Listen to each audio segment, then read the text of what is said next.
दोस्तों इसरो मिशन 3 के बाद अब सूर्य मिशन आदित्य L1 को अंजाम देने जा रहा है, जो कि सूर्य की स्टडी करेगा और सूर्य की जानकारी हमारे तक पहुंचाएगा। भारत का चंद्रयान मिशन जो कि चंद्रमा के साउथ पोल पर उतरा था, अभी तक ऐसा कोई और देश नहीं कर पाया, जो केवल भारत ने कर दिखाया है। इस मिशन को 14 जुलाई को लॉन्च किया गया था, जिसने अपनी 42 दिनों की यात्रा करके 23 अगस्त को चंद्रमा पर सॉफ्ट लैंडिंग की। यह मिशन 14 दिनों तक मून पर स्टडी करेगा। चंद्रयान 3 के रोवर ने चांद की सतह पर पानी के साथ साथ कई महत्वपूर्ण तत्वों की खोज भी की है, जो हमारे भविष्य में काम आ सकते हैं। लेकिन आज हम चंद्रयान 3 के मिशन की नहीं, बल्कि हम भविष्य में होने वाले चंद्रयान 4 और हमारे सन मिशन आदित्य L1 की बात कर रहे हैं। दोस्तों चांद बहुत से देश स्टडी कर चुके हैं। भारत भी अपने 3 मिशन मून पर भेज चुका है, लेकिन हमारे सौरमंडल में चांद से भी ज़्यादा महत्वपूर्ण चीज़ मौजूद है, और वो है हमारा सूरज। सूरज पर हम स्टडी करके न केवल हम उससे मिलने वाली जानकारी को प्राप्त कर सकते हैं, बल्कि सूर्य की खतरनाक किरणों के साथ साथ भविष्य में आने वाले खतरे को भी पहचान सकते हैं। सूर्य धूल और गैस का ही गोला है, इसमें मुख्य रूप से हाइड्रोजन और हीलियम मौजूद है। इसरो के वैज्ञानिक अब सूर्य में होने वाली प्रक्रियाओं और उसकी किरणों से हमें क्या नुकसान हो सकता है, इसी को समझने के लिए एक मिशन तैयार किया गया है। इस मिशन का नाम है आदित्य L1।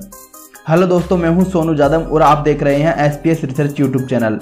दोस्तों एस सोमनाथ ने कहा कि मिशन मून की ऐतिहासिक सफलता के बाद अब भारत अगले 3 महीनों में आदित्य L1 और गगनयान समेत कई महत्वपूर्ण मिशन लॉन्च करने वाला है।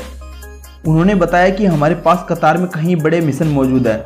चंद्रयान 3 के बाद हम आदित्य L1 को लॉन्च करने जा रहे हैं। अब भारत अपने अगले अंतरिक्ष मिशन पर फोकस कर रहा है। भारतीय अंतरिक्ष अनुसंधान संगठन इसरो के प्रमुख एस सोमनाथ ने यह भी कहा कि देश का पहला सौर मिशन आदित्य L1 को 2 सितंबर को 11:50 पर लॉन्च किया गया। आदित्य L1 अंतरिक्ष यान को सौर कोरोना के दूरस्थ अवलोकन और L1 पर सौर हवा के सेतु अवलोकन प्रदान करने के लिए डिजाइन किया गया है।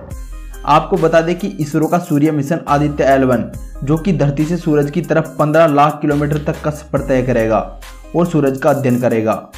इस पॉइंट को वैज्ञानिक लैग्रेंजियन पॉइंट भी कहते हैं। यहाँ पर सूर्य और पृथ्वी की ग्रेविटी खत्म हो जाती है। सूर्य और पृथ्वी के बीच ऐसे 5 पॉइंट मौजूद हैं, जिसमें से लैग्रेंजिया को वैज्ञानिक सबसे अच्छा मानते हैं, और यही कारण है कि इस मिशन में L1 टर्न को चूज किया गया है।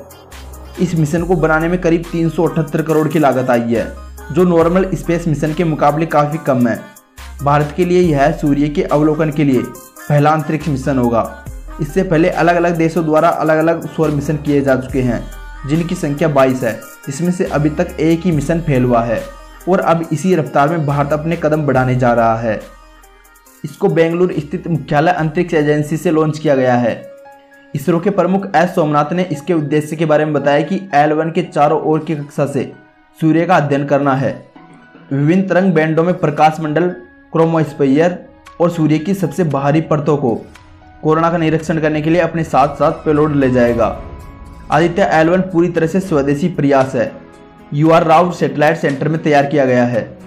इनको 2 सप्ताह पहले ही आंध्र प्रदेश के श्री हरिकोटा के इसरो के अंतरिक्ष बंदरगाह पर पहुंचा दिया गया था।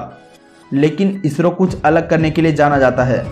आपको यह तो मालूम होगा ही कि चंद्रयान 3 से पहले भारत चांद पर सॉफ्ट लैंडिंग नहीं कर पाया था, लेकिन इसके बाद भारत ने चंद्रयान 3 को चंद्रमा के साउथ पोल पर सॉफ्ट लैंडिंग कराकर सबको चौंका दिया, और वो करके दिखाया जो आज तक कोई नहीं कर सका। त्रिपाठी ने बताया कि इससे पहले दुनिया में इस स्तर की अल्ट्रावायलेट रेज की स्टडी नहीं की गई है।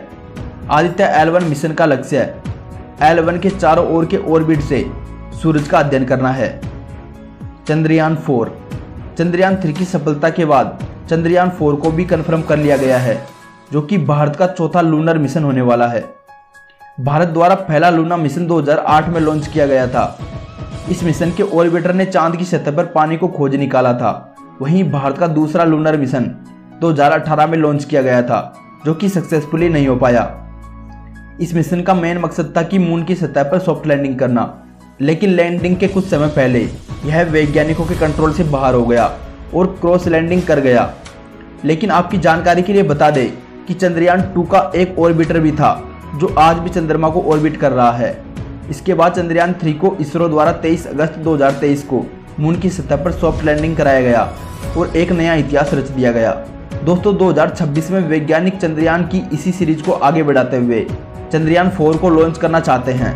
लेकिन यह मिशन भारत अकेला नहीं करेगा, बल्कि इस मिशन को जापान के साथ मिलकर किया जाएगा। लूपेक्स नाम के इस मिशन को चंद्रयान 4 भी कहा जाएगा। इसरो चांद पर पहले ही सॉफ्ट लैंडिंग कर चुका है। अब इसरो के लिए वापस सॉफ्ट लैंडिंग करना कोई बड़ी बात नहीं होगी। जापान ने पहले ऐसा कभी नहीं किया, इसलिए भारत का साथ मिलना जापान के लिए एक महत्वपूर्ण बात होगी। इस मिशन को भारत की एजेंसी इसरो और जापान की एजेंसी जाक्सा मिलकर अंजाम देगी। इस मिशन द्वारा यह स्टडी की जाएगी कि चांद पर मौजूद पानी को ईंधन के रूप में कैसे उपयोग किया जाए, क्योंकि चांद का गुरुत्वाकर्षण पृथ्वी के मुकाबले 6 गुना कम है। इसलिए मून से रॉकेट लॉन्च करना एजेंसीज के लिए सस्ता पड़ेगा। लेकिन भारत ऐसा करने वाला एकमात्र देश नहीं है। इस रेस में कई देश आगे की ओर बढ़ते दिखाई दे रहे हैं। खैर दोस्तों, आपका चंद्रयान 3 के बारे में क्या कहना है? क्या सौर मिशन आदित्य L1 हमारे तक नई जानकारी पहुंचाने में सक्षम हो पाएगा? अपनी राय कमेंट बॉक्स में जरूर दें। साथ ही ऐसे ही जानकारी के लिए चैनल को सब्सक्राइब जरूर करें।